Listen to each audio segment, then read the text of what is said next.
Alhamdulillahirabbil alamin wa bihi nasta'inu ala umuri dunya waddin. Asyhadu an la ilaha illallah wahdahu la syarikalah wa asyhadu anna Muhammadan abduhu wa rasuluhu wa la nabiyya ba'dah.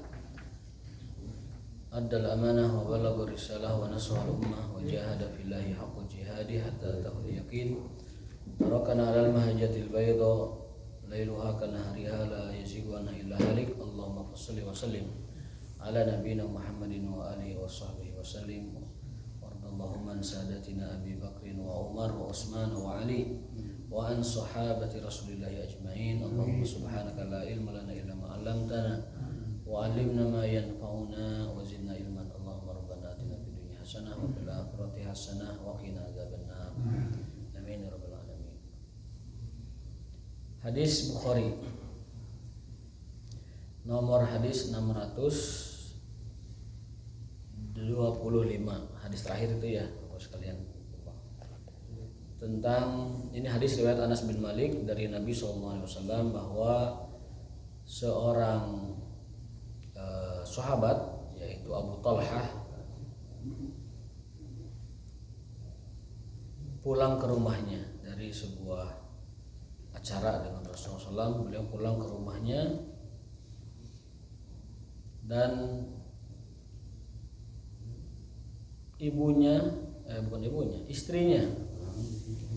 istrinya tersebut mendapati bahwa anaknya Abu Talha ini meninggal dunia. Jadi ada seorang anak meninggal dunia, kemudian bapaknya lagi di luar. Pas datang bapaknya, ibunya itu tidak ngasih tahu bahwa anaknya telah meninggal. Ini luar biasa ini ya, ceritanya luar biasa. Falamma ra'at imra'atuhu annahu qad mata hayyat syai'an. Istrinya bukannya memberitahu suaminya bahwa anaknya sudah meninggal. Dia mengatakan kepada suaminya, bahasa urang make Kang, kalem si Dede tos bobo tos tibra. Hayyat syai'an, bukannya ngasih tahu atau beberes anaknya sudah meninggal, malah bersolek untuk malamnya itu berhubungan. Jadi putranya terus meninggal di dalam kamarnya, itu istri bukannya ngurus anaknya tetapi malah bersenang-senang dengan suaminya, menyiapkan diri, berdandan yang cantik, berdandan yang menarik, kemudian melayani suaminya. Di menor. Kami masih menor pamitas. Nanti pamitas teh menor masa sadeki. Wa nahathu fi janibil bait falamma jaa Abu Talhah qala. Ibunya ini sebenarnya menangisi kematian anaknya, cuma disembunyikan gitu. Sedih, kemudian menangisi di pinggir rumah gitu, tidak kelihatan oleh suaminya. Berusaha sekuat mungkin tidak menjadikan suaminya itu mengetahui dan panik dengan wafatnya anaknya tersebut. Bahkan si Abu Talha sempat bertanya, "Kaifal gulam? Gimana si Dede?" Qalat qad hada'at nafsuh. Dede sudah tibra, sudah tenang. Dah pokoknya aman lah kondisi aman. Kan etos gaduh putra mah harus pinter-pinter menjadi kecepatan kan gitu. Tidak bisa sembarangan, harus pinter-pinter. Sudah tibra belum, sudah begini-gini. Belum, jangan-jangan dia mengetahui atau bahkan mendengar aktivitas orang tuanya. Pastikan gitu kan. Biasa mencuri-curi waktu. Atau bere jajan 20.000, itu sih ke warung gitu. Itu si jajan kayak itu ke alun-alun. 2 jam jajan lagi itu. Baru nambah WD 102 jam gitu. Wa arju ayyakuna qad istarah. Wah udah istirahat, udah tibra, udah enggak usah cemas gitu. Wa zanna Abu Talha annaha shadiqah. Abu Talha mengira istrinya itu menceritakan si kecil sudah tidur, sudah kondusif lah gitu. Qala fabata. Lalu mereka setelah berhubungan itu biasa istirahat gitu ya. Falamma asbaha igtasal. Setelah mandi junub keduanya, falamma arada an yakhruja a'lamathu annahu qad mata. Ketika Abu Talha hendak pergi ke rumah Rasulullah SAW, ke pengajian Rasulullah SAW, istrinya baru ngasih tahu bahwa si kecil sudah meninggal dunia. Fasalla ma'a Nabi SAW. Abu Talha kemudian sholat bersama Rasulullah SAW, sholat subuh berarti ya. Summa akhbara Nabi sallallahu alaihi wasallam bima kana minhuma.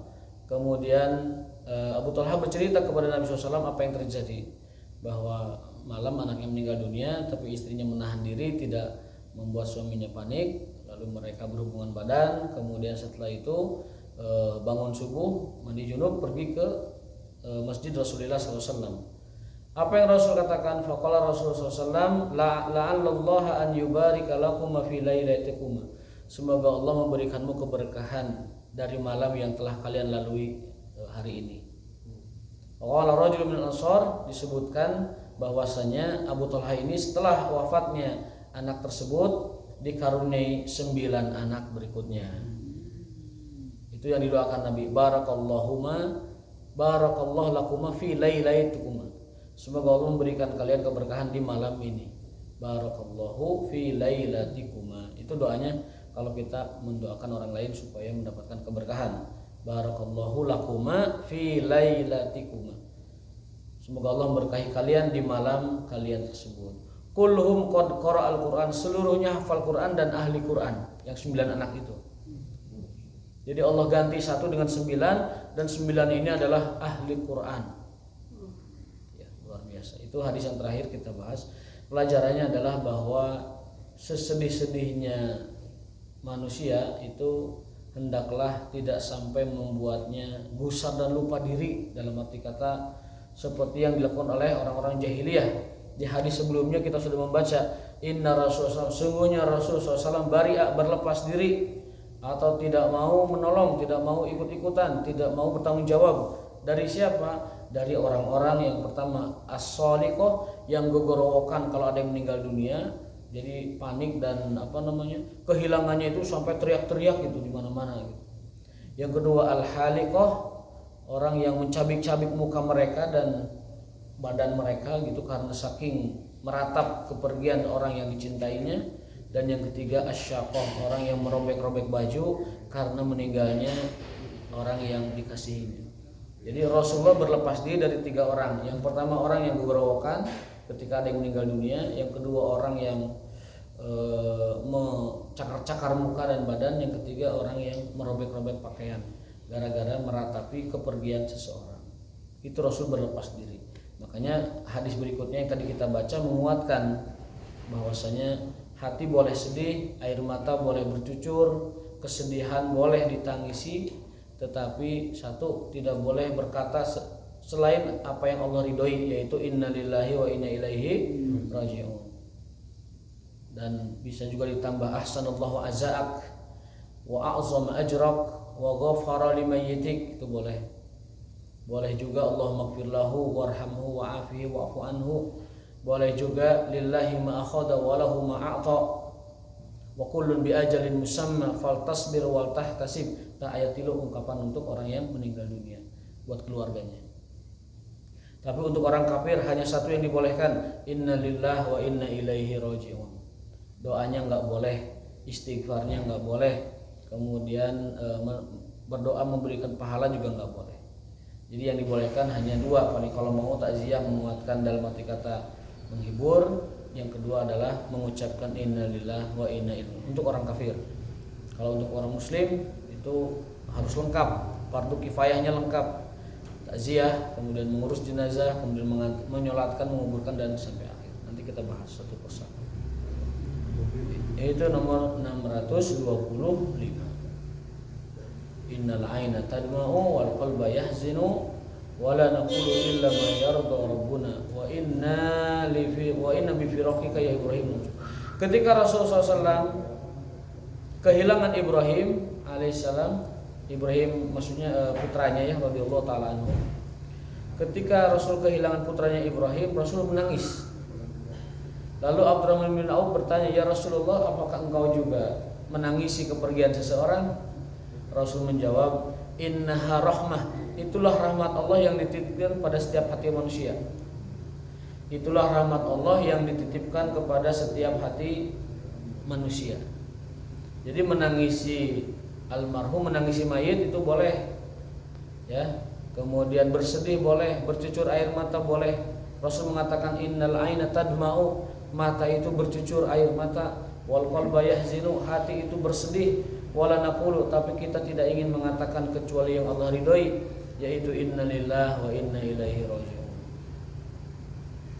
Nah, itu putranya beliau Ibrahim.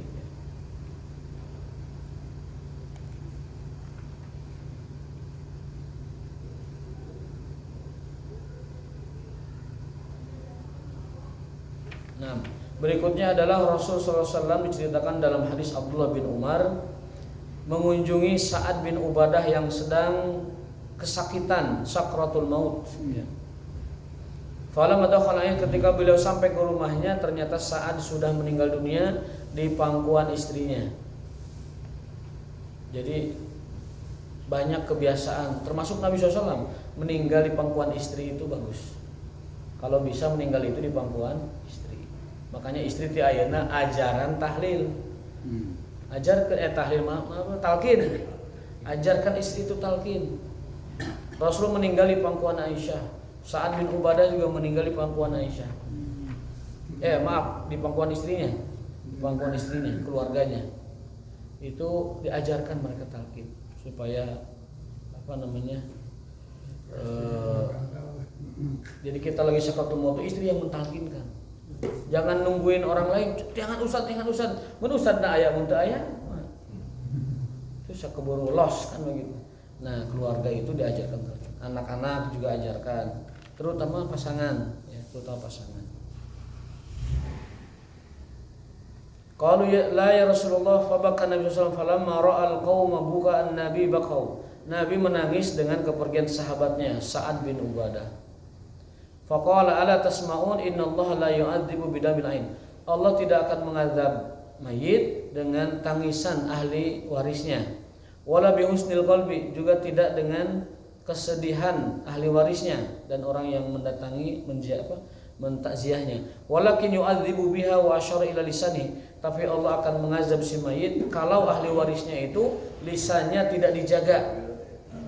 Ya. Jadi mayit itu tersakiti, mayit itu kena hukuman, mayit itu kena siksaan kalau ahli baitnya atau ahli warisnya lisannya tidak dijaga, baik dengan teriak-teriak, baik dengan meratap-ratap, baik dengan meraung-raung dan lain sebagainya. Itu si mayit kena sakitnya, kena siksanya. Tapi kalau hanya sebatas mata bercucur, hati bersedih, kemudian menangis, itu Allah tidak mengazab si mayit gara-gara tangisan, gara-gara kesedihan dan gara-gara berkabungnya keluarga. Tapi Allah akan mengazab wa innal mayyita, adapun si mayit yu'adzabu, diazab bibukai, dengan tangisan yang meraung-raung ahli keluarganya dan ahli warisnya. Jadi suara dan ucapan si ahli waris terkait mayit ini yang berlebihan itu dapat menyakiti si mayit.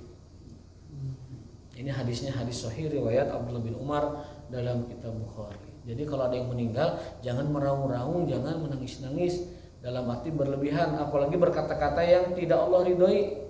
Nauzubillah, itu bukannya menambah si mayit ketenangan, tetapi itu menambah si mayit azab, ya, penderitaan. Jangan. Jadi kita harus mengatakan apa yang Allah ridhoi dari kejadian itu dengan mengucapkan innalillahi wa inna ilaihi raji'un, atau lillahi ma akhadha wa lahu ma a'ta, semuanya milik Allah dan semua yang diberikannya akan dikembalikan, diambil lagi olehnya. Ada lagi yang tadi doa yang ketiga. Jadi ada 3 doa ketika kita berkabung bertakziah kepada orang yang meninggal dunia. Itu berkenaan dengan sikap kita terkait dengan yang berkabung dan meninggal dunia. Makanya para ibu, para istri, wanita itu kenapa ada larangan meskipun makruh hukumnya mereka mengikuti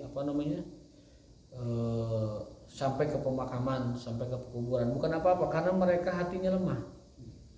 Itu sampai kuburan tuh akan meraung-raung dan menangis terus.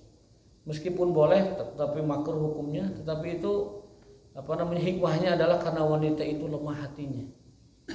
Mereka tidak sanggup dan tidak tahan dengan perpisahan ataupun dengan sesuatu yang menyedihkan mereka.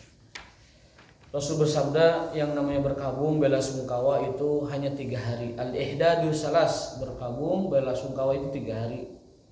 kecuali wanita yang tinggal wafat oleh suaminya boleh berkabung 4 bulan 10 hari yang disebut dengan masa iddah itu. Jadi yang boleh berkabung lama, yang boleh sedih lama itu, bela sungkawa lama, meratapi kepergian itu adalah si istri yang ditinggal wafat suaminya. Boleh dia sampai 4 bulan 10 hari.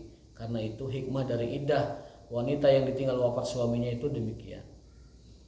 Dan selama wanita dalam masa iddah, ini umum baik iddah meninggal dunia atau iddah perpisahan cerai, wanita yang masa iddah tidak boleh menerima lamaran siapapun, orang lain siapapun. Tidak boleh. Kecuali kalau hanya sindiran-sindiran saja. Janda atau wanita cerai yang biasa begitu, cerai biasa bukan meninggal, itu tidak boleh menerima lamaran dan pinangan seseorang, tidak boleh menyatakan cinta pada seseorang sebelum iddahnya habis. Tetapi boleh disindir-sindir boleh. Contoh apa disindir? Contoh disindir anaknya, "Jam, salam ke mamahnya," itu sindir-sindir. Atau di andaran rantang berkedel ya, berkedel tempe sangut kangge mamahnya. Itu namanya sindir-sindir. Jadi Al-Qur'an mengatakan illa urdotan, kecuali sindiran. Jadi tidak boleh langsung, tidak boleh poksang, tidak boleh to the point. Boleh sindiran saja ya. Kirim bunga. Bunga mah gitu kita enggak ada makanan. Yang sifatnya itu hanya isyarat gitu. Isyarat. Sahur Quran masih.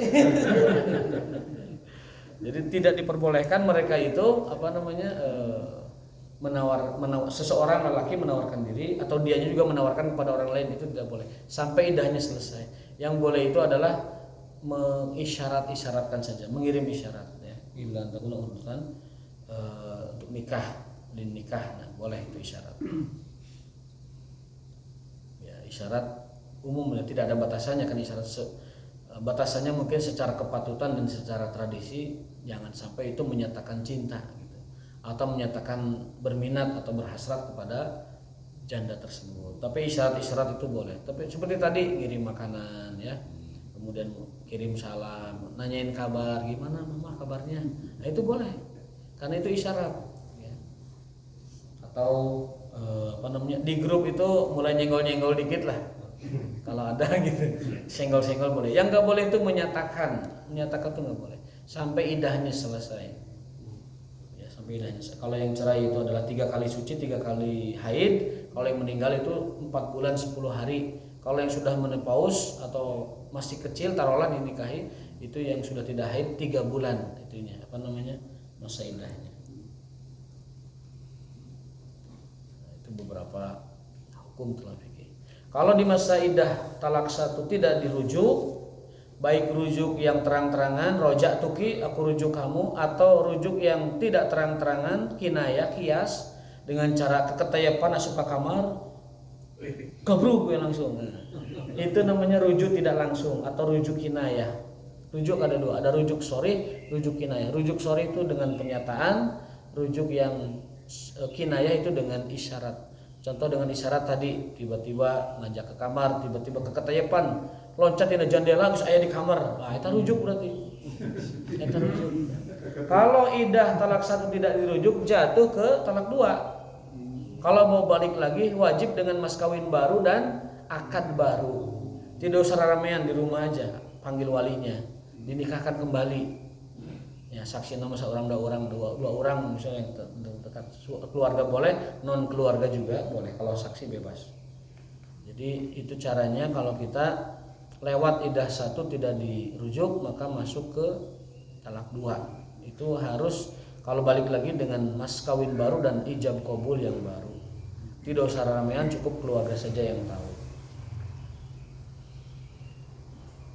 Nah, itu ketentuan-ketentuan Islam di dalam meratapi kepergian seseorang. Jadi kalau ada mayat, almarhum ya, mayit meninggal dunia, maka kita diizinkan untuk berbelasungkawa dan bersedih selama 3 hari, kecuali wanita yang ditinggal wafat suaminya. Dan itu pun ketentuannya tidak halikoh, tidak gogorowokan, tidak tadi apa satu lagi, solikoh, tidak merobek-robek baju ya. Tidak kegorowokan, tidak merobek baju, dan tidak mencabik-cabik muka As-shaliqah, al-haliqah, asy-syaqah. As-shaliqah itu gorowokan, al-haliqah itu adalah mencakar-cakar muka, asy-syaqah itu adalah dengan merobek-robek pakaian. Ini sebenarnya tradisi jahiliyah yang mungkin sebagian masih ada di masyarakat Arab dan masyarakat lainnya. Tapi di kita sih rata-rata tidak ada ya. Ada mungkin 1-2. Hadis ke-629 An Amir bin Rabi'ah radhiyallahu anhu an Nabi sallallahu alaihi wasallam qala idza ra'a ahadukum janazatan fa illam yakun masyian ma'aha falyakum hatta yukhallifaha aw tukhallifahu aw tuda'a min qabli an tukhallifahu. Ya. Dan berikutnya an Jabir bin Abdullah radhiyallahu anhu qala marrat bina janazatun an Jabir ibn Abdullah radhiyallahu anhu qala marad bina janazatun faqama laha Nabi sallallahu alaihi wasallam wa qumna lahu faqulna ya Rasulullah innaha janazatu yahudi qala idza ra'aitumul janazata faqumu. Ini hadis berisi perintah kalau ada jenazah lewat hendaklah kita berdiri. Suatu hari ada jenazah lewat di hadapan Rasulullah SAW. Beliau berdiri. Lalu sahabat menegur, ya Rasulullah dia jenazah Yahudi. Kata Rasul, kalau kalian lihat jenazah berdiri saja. Berdiri saja sebagai bentuk semacam penghormatan kepada orang yang meninggal dunia. Karena siapapun dia kalau meninggal dunia kan kembali kepada Allah. Hakikatnya kan manusia itu hamba Allah, makhluk Allah. Adapun ada orang kafir ya dia akan bertanggungjawabkan kekafirannya. Dia disiksa dengan kekafirannya. Tapi hak dia sebagai makhluk dan hamba Allah tetap ditunaikan. Kalau ada orang meninggal dunia lewat di hadapan kita, maka Rasul memerintahkan idza ra'aitumul janazata faqumu, berdirilah meskipun dia orang kafir.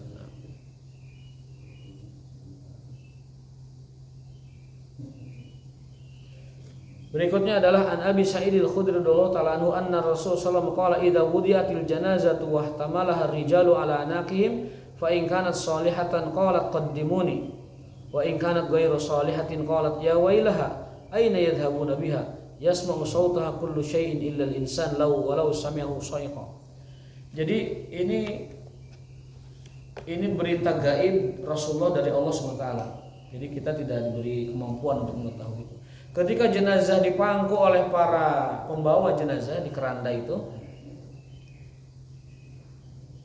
kalau jenazahnya orang soleh, itu arwahnya akan mengatakan qaddimuni, cepat, saya ingin langsung ke alam kubur ini, cepat, ingin disegerakan untuk merasakan nikmat kubur. Jadi jenazah itu kata Rasul, kita tidak tahu, ini pemberitaan gaib Allah kepada beliau. Jadi kalau arwahnya itu orang soleh, dia akan mengatakan kepada para pemangku keranda itu, qaddimuni, mana qaddimuni, segerakan aku sampai ke kuburan. Karena sudah tidak sabar ingin merasakan lezatnya nikmat kubur. Fa in kanat ghairu shalihatin, tapi kalau arwahnya itu tidak soleh, qalat ya wailaha, wah, nanaonan mana? Cilaka. Aina yadhhabuna biha? Ereka mana mau kau-kaulah? Mau kemana kalian bawa aku? Oh, gitu.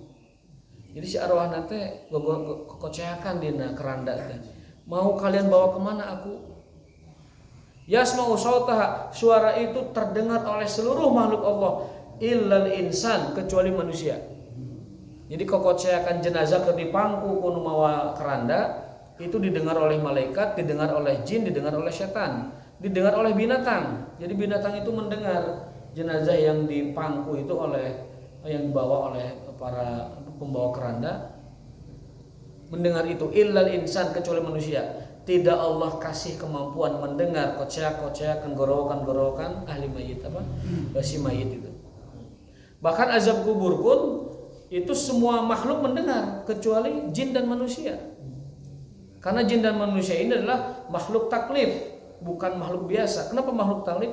Makhluk yang setiap amal perbuatannya akan dipertanggungjawabkan. Sehingga kejadian ini menjadi ujian bagi dia. Apakah dia akan beramal soleh atau malah sebaliknya. Ya. Kalau berarti hewan itu mendengar jeritan ahli kubur. Malaikat mendengar jeritan ahli kubur. Jin tidak mendengar. Jin dan manusia tidak mendengar jeritan ahli kubur sebagai ujian. Apakah dia mau beramal soleh dengan tidak tahu itu atau malah dia beramal buruk, ya, dengan itu. Jadi mata kalau disebut bahwa hewan mendengar jeritan siksaan ahli kubur, itu benar. Hadisnya banyak itu, termasuk di sini. Yang tidak mendengar itu hanya dua, manusia dan jin.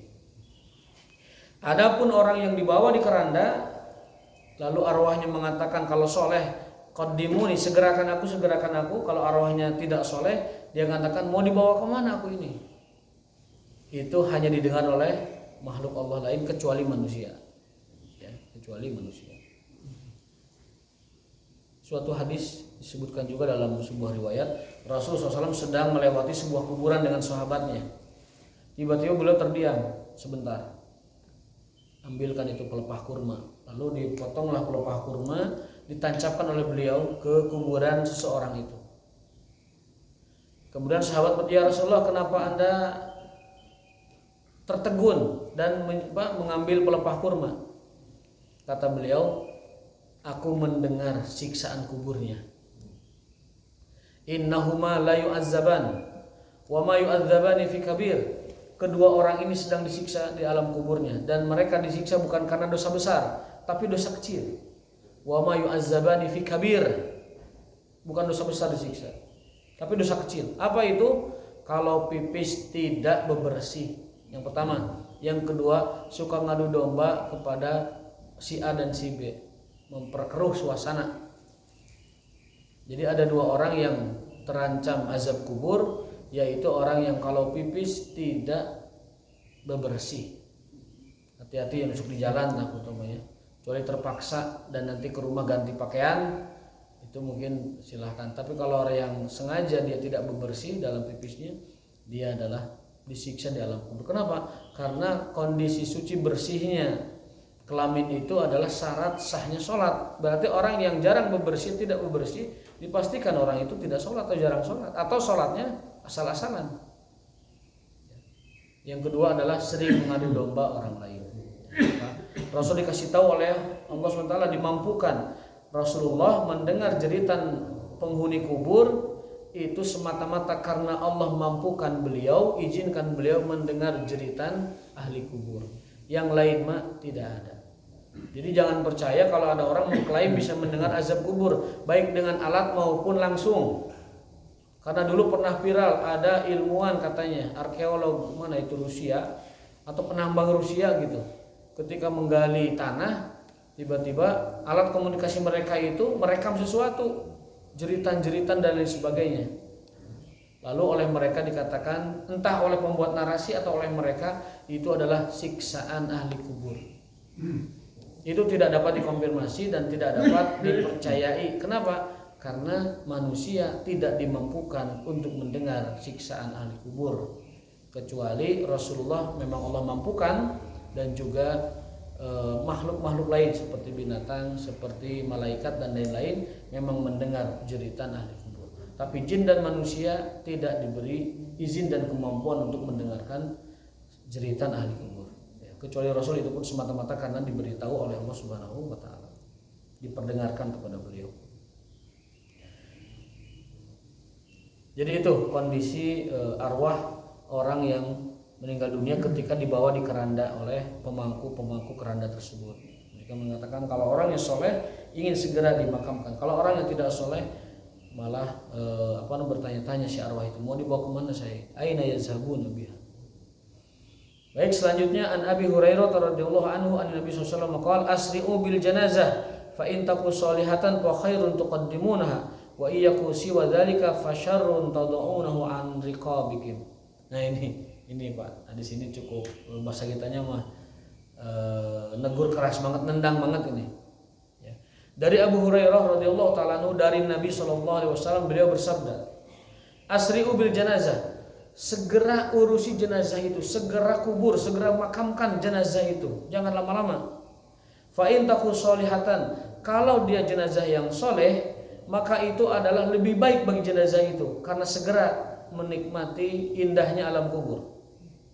Fa iyyaku siwadzalik, kalau dia bukan orang soleh, itu juga baik bagi kalian supaya tidak lama-lama keburukan ada di tengah kalian.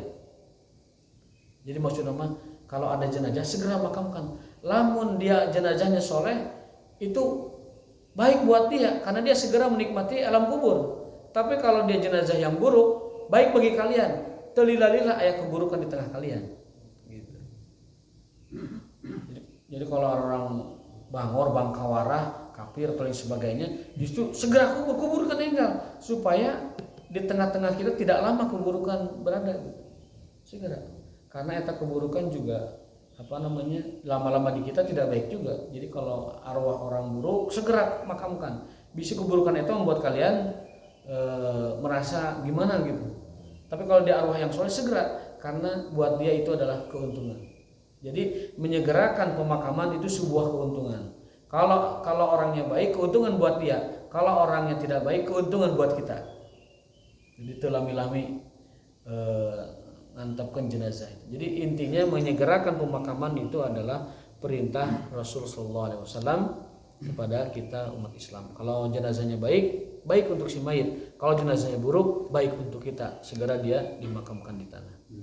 Jadi semacam celaan orang yang tidak soleh gitu. Orang yang tidak soleh itu dicela walaupun di dunia. Kata Nabi, segera makamkan. Jelma baragajul, kuburkan baragajul jelma ieu. Tapi jangan dikatakan. Jangan dikatakan ya, bising. Waduh, keluarganya tidak tahu bisa mesat gobang keluarganya itu. Bisa ngambil golok nanti. Ya.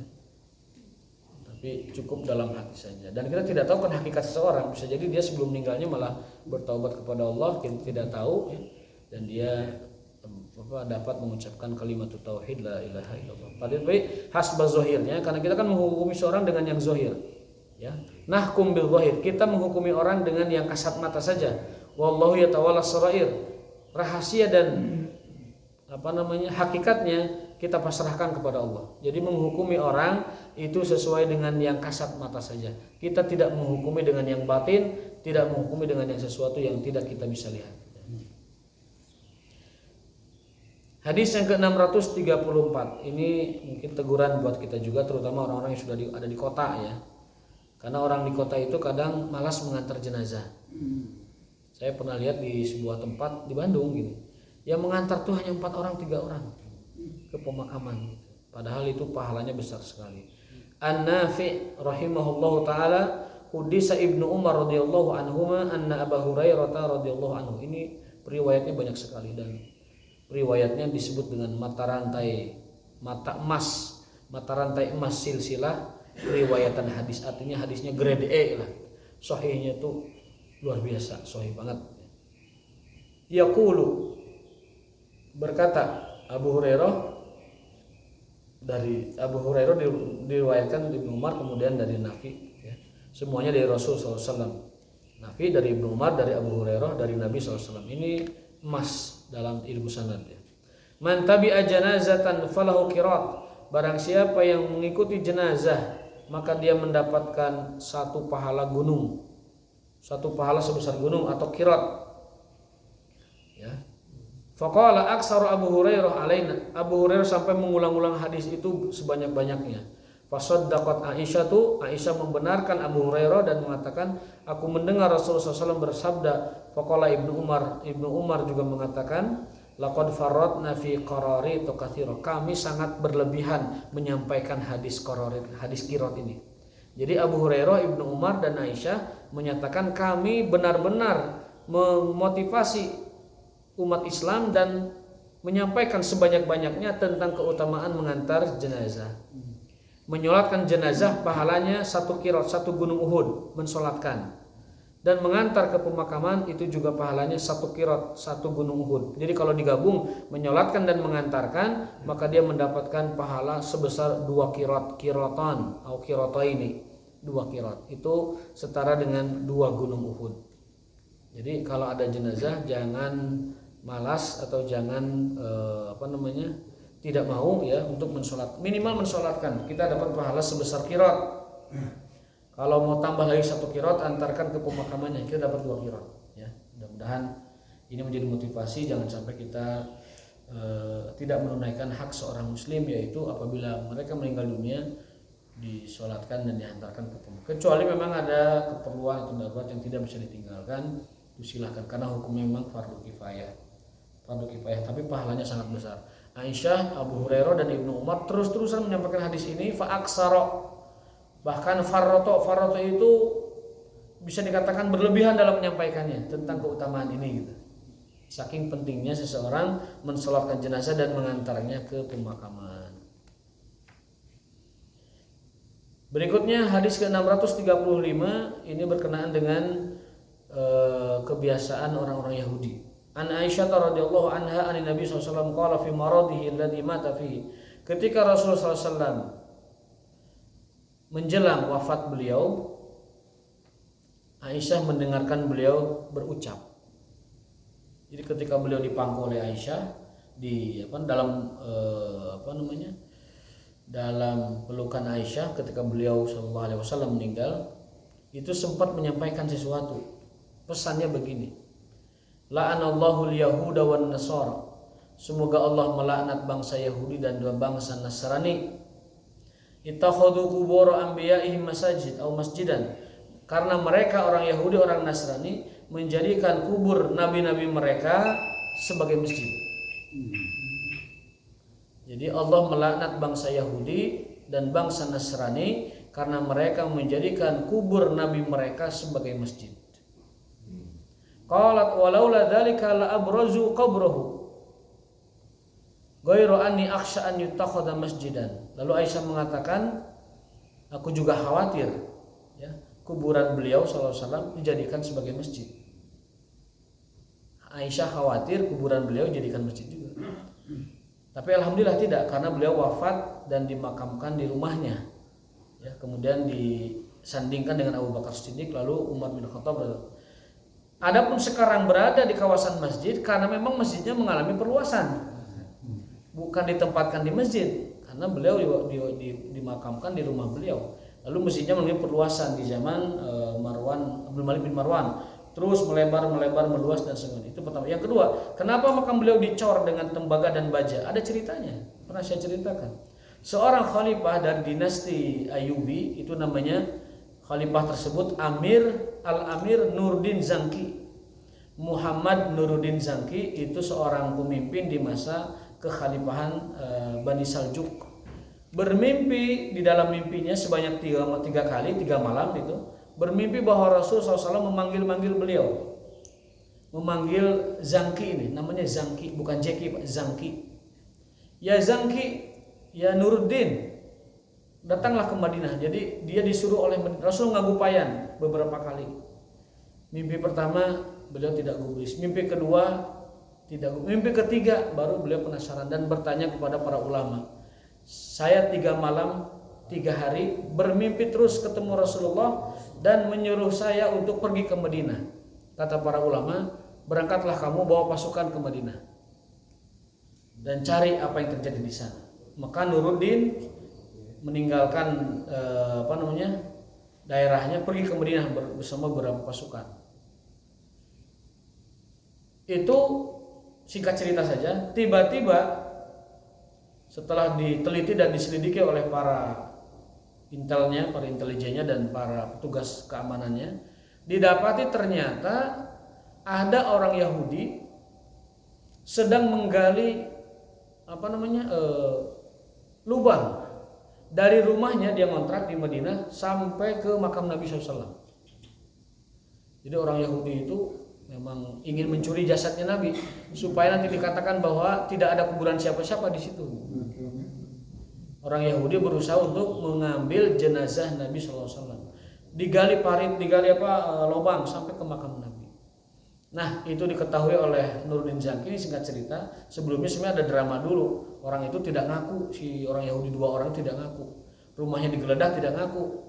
Segala macam tidak ngaku. Akhirnya ada seorang pasukan yang sedang menggeledah rumah itu menemukan kayu bunyi duk duk duk. Ini kosong deh, ini tempat kosong. Ini kayu ini bunyi gitu. Ada suara, ada udara di situ. Lalu dibukalah si karpetnya, ditemukan ada kayu menutupi lubang. Ditelusuri itu sampai ke makam Nabi SAW. Maka orang Yahudi itu ditangkap, dihukum, dan makam Nabi sejak itu dicor oleh besi dan tembaga. Karena di zaman itu sudah zaman tembaga, sudah zaman besi. Ya. era Ayyubi kan era kesini, abad seribuan kesini sudah banyak emas, banyak perak, banyak perunggu besi, sudah banyak dicor itu makam. Sampai sekarang makam beliau itu dijaga oleh pemerintah Arab Saudi terutama, dan secara lokasi memang sudah dicor oleh tembaga dan juga oleh baja, sehingga tidak bisa ditembus oleh orang-orang yang berniat jahat kepada beliau. Nah itu kondisi di Masjid Nabawi, di mana Rasulullah SAW dulunya dimakamkan di rumahnya, tetapi masjid memiliki pelebaran dan kemudian beliau berada di Masjid Nabawi sallallahu alaihi wasallam wa radhiyallahu taala an kulli sahabati ajmain. Baik, terima kasih atas perhatiannya, mohon maaf kekurangannya, walakum minkum wa taufiqun illa billah, wallahu waliyut taufiq. Subhanakallahumma wa bihamdika asyhadu an la ilaha illa anta astaghfiruka wa atubu ilaik. Wassalamualaikum warahmatullahi wabarakatuh.